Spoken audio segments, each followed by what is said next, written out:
it's an interesting dichotomy of religious influence and yet the Western civilization impact that you can see changing the face of RC South, over the course of the past 10 years. Captain Angela Chipman summarizes what she sees going on in the southern part of Afghanistan. Chipman is part of a very small group of women attached to the Stryker Brigade. Much of their focus in this rural, agrarian region is teaching Afghanis how to provide basic infrastructure for themselves.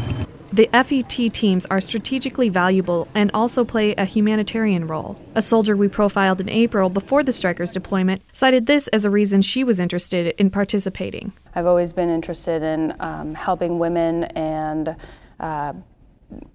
making women stronger. These groups were also lauded by the commander of the brigade, Colonel Todd Wood. In terms of girls being able to go to school, our presence and one of these platoons' presence in a village allows that school to stay open. Chipman says while women can overcome some barriers men can't in interacting with Afghani women, there are still cultural differences. Our cultural perspectives are different depending on where you are, but for the most part, we're all on the same track. And then you come someplace like here, and it's like, wow. But their vantage point, from what I've been able to get through translation, is that they respect their women so much that they don't want them to have to worry about the outside influences of the world.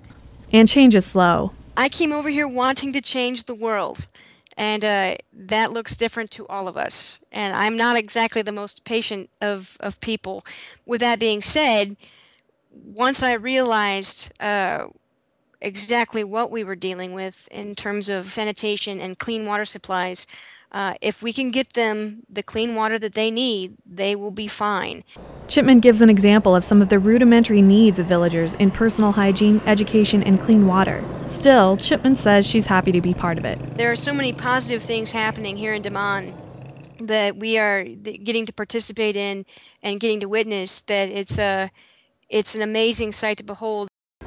For News 13, I'm Lacey Grossfold.